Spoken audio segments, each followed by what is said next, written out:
Magandang umaga po sa ating lahat. Namiss po namin kayong makasama sa ating morning devotion. Tayo po'y patuloy na magsama-samang magbulay ng salita ng Diyos. Let's start our day with an attitude of gratitude. Ating purihin ang ating Diyos sa Kanyang kabutihan. Ang Kanyang pag-ibig ay tunay po at katapatan niya ay walang katapusan. Kaya sama-sama po tayo magbulay muli ng salita ng Diyos sa sandaling ito. Dito lamang po sa Si Jesus ay Kasama.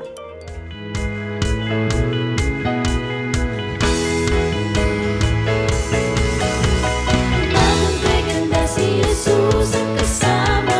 Umagang kay ganda si Jesus ang kasama. Umagang kay ganda si Jesus ang kasama.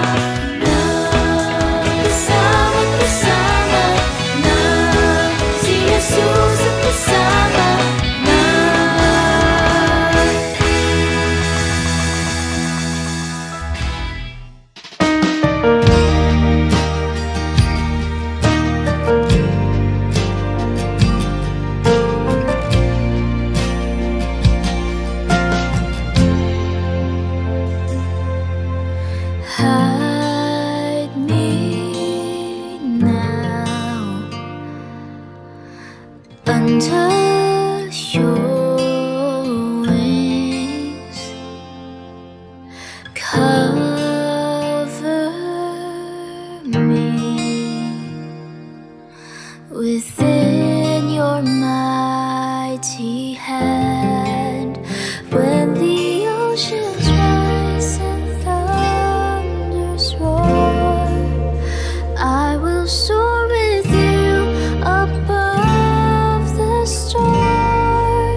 Praise be to God.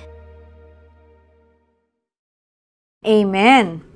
Purihin ang Panginoon sa mabiyayang mensahe ng awit na hatid po sa atin ni kapatid na Faith Shanray Santiago. Ang Diyos ang magpala sa iyong buhay. Sa uulitin, ang text po natin na pagbabatayan sa umagang ito ay matatagpuan po sa Mateo chapter 5 verse 6. At ganito po ang sinasabi: Pinagpala ang mga may matinding hangarin na sumunod sa kalooban ng Diyos sapagkat sila'y bibigyang kasiyahan ng Diyos. Blessed are those who hunger and thirst for righteousness, for they will be filled. Pinagpala po tayo sa pagkabasa ng kanyang mga salita. Naranasan na po ba natin ang magutom at mauhaw? Na ang tanging naisin ng taong nakakaramdam ng gutom at uhaw ay makakuha po ng pagkain at inumin. Wala na siyang iba pang maiisip na naisin maliban sa matugunan ang kanyang nararamdaman upang siya ay masatisfy. Kung paanong pong ang pagkain at inumin ay hindi maaaring mawala sa buhay ng tao sapagkat lubhang napakahalaga nito upang manatiling malusog at malakas, gayon din naman nawa makita natin na bilang mga Kristiyano, napakahalaga po ng righteousness o ng katuwiran.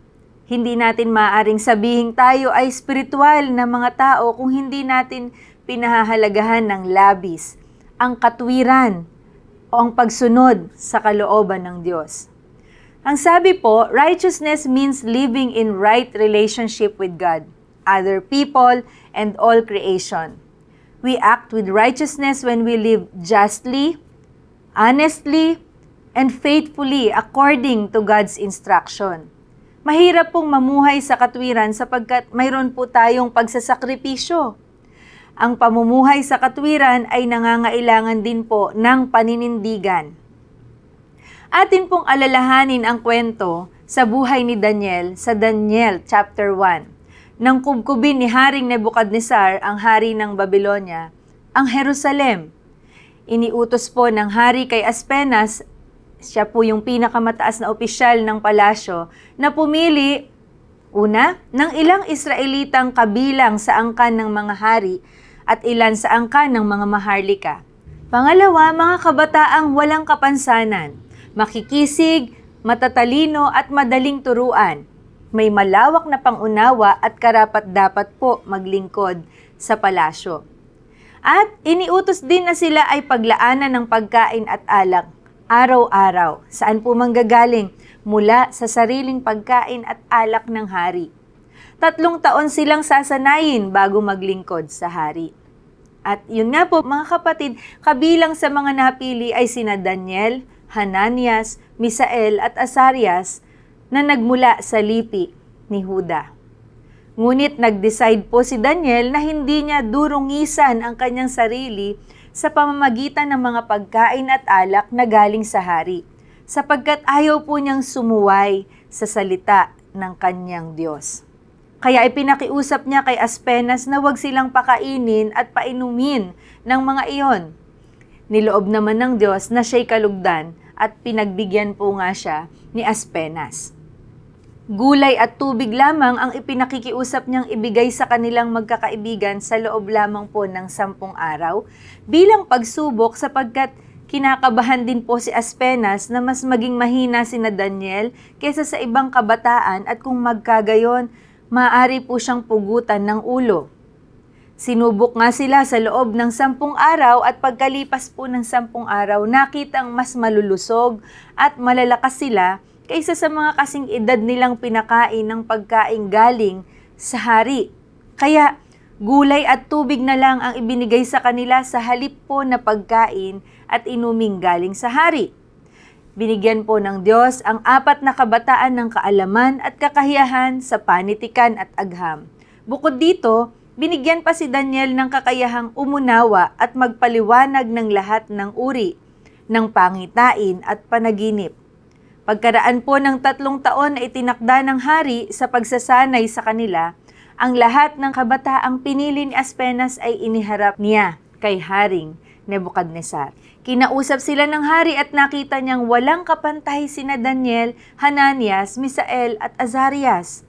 kaya't naging lingkod sila ng hari. Nakita ng hari na sa lahat ng bagay na itanong sa kanila, 10 ulit na mas mahusay at magaling sila kaysa mga salamangkero at mga enkantador ng kaharian. Naglingkod po si Daniel doon hanggang sa unang taon ng paghahari ni Ciro.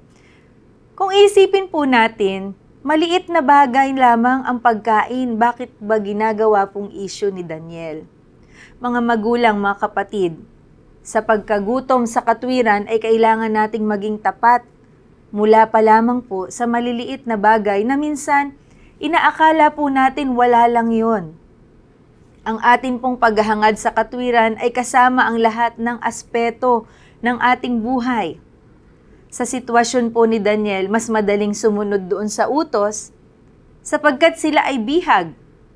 At pagkain lamang po naman iyon Ngunit ayaw niyang dungisan ang kanyang sarili sa pamamagitan ng mga ipinagbabawal na pagkain ayon sa kanyang pananampalataya. Ganoon po kauhaw si Daniel sa katwiran, ang pagnanasa niyang makasunod sa kalooban ng Diyos. Sa atin pong pang-araw-araw na buhay, idalangin natin sa Diyos na bigyan niya tayo ng matinding pagkagutom at uhaw sa katwiran. Kahit sa tingin ng iba ay maliit na bagay palagpasin. Katulad na lamang po ng paninindigan ni Daniel. Bigyan nawa tayo ng tapang ng ating Diyos sa paninindigan sa katwiran. Sikapin natin na palaging magbigay ng kaluguran sa ating Diyos. Sa pagtanggi po ni Daniel, may masasabing masama laban sa kanya.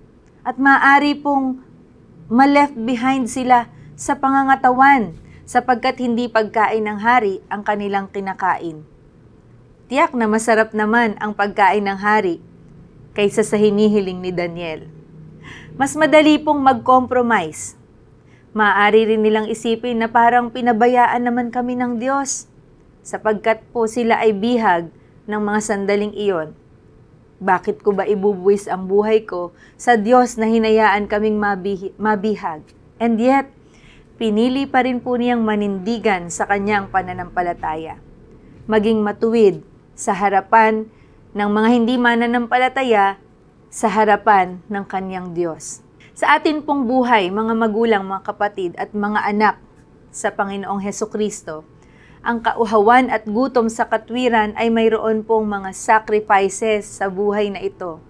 Subalit, may kapangakuan ang sabi po, pinagpala ang mga may matinding hangarin na sumunod sa kalooban ng Diyos, sapagkat sila'y bibigyang kasiyahan ng Diyos.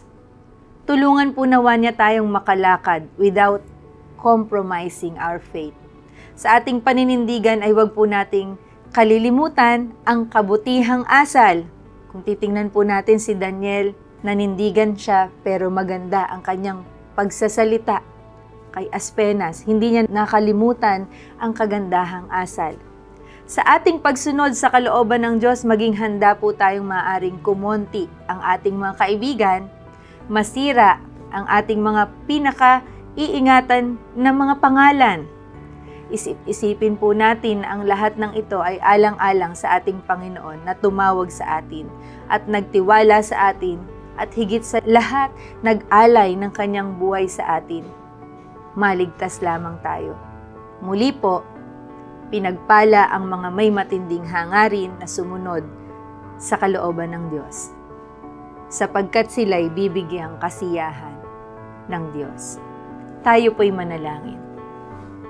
Aming Ama at aming Panginoon, maraming salamat po sa inyong mensahe sa umagang ito. Tulungan po ninyo kami.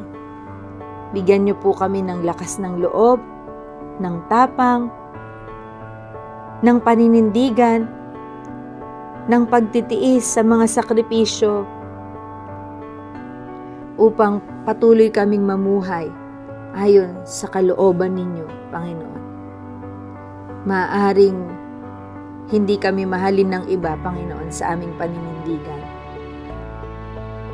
Pero Lord, kung ikaw naman ang kapalit, ikaw ang mabibigyan namin ng kasiyahan, ang iyong kaluguran ang siyang pinakananais namin, Panginoon, ay magpapatuloy po kami. Ang iyong approval, Panginoon, Salamat po sa inyong kapangakuan na sa bawat sino mang susunod sa iyo ay mayroon kasiyahang tatamuhin. Kung kaya't may kapanatagan kami na patuloy na sa iyo lamang mananampalataya. Anuman ang pagbabanta sa kabila ng aming mga paninindigan. Tulungan po ninyo kaming huwag mawala sa kabutihang asal kung kami ay may binibigyang katwiran, Panginoon. Ikaw pa rin ang aming maitaas, hindi ang aming mga sarili. Patawarin niyo po kami sa mga pagkakataong naduduwag kami. Tulungan po ninyo kami, Panginoon. Lord, sa sandali pong ito, salamat po sa buhay ng mga kapatid namin na kasama namin ngayon na nagdi-devotion. Pagpalain niyo po sila sa lahat ng kanilang lakarin. Ang kanilang mga karamdaman ay hipuin po ninyo sa pangalan ni Jesus. Tulungan po ninyo ang bawat isa. Ang mga pangarap, ang mga plano ay patuloy naming ipinagkakatiwala sa iyo, Panginoon. Walang nalilingid sa iyo, Panginoon, maging ang mga pinakamaliit na detalye ng aming mga panalangin. Salamat po, O Diyos. Ikaw ang Diyos na makapangyarihan sa lahat. Gayun din po, Panginoon, dinadalangin namin ang mga may birthday, Panginoon, sa araw na ito. Pagpalain niyo po sila, gayon din ang mga nagdiriwang ng anibersaryo ng kasal. Ingatan niyo po ang bawat isa, Panginoon.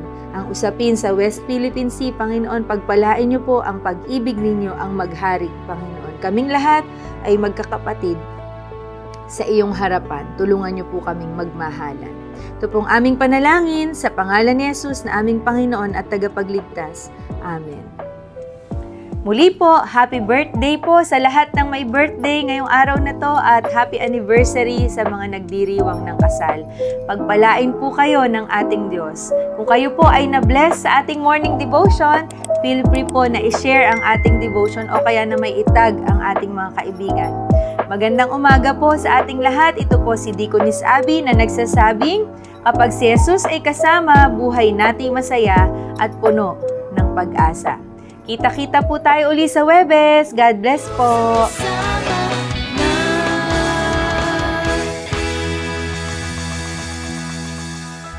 na.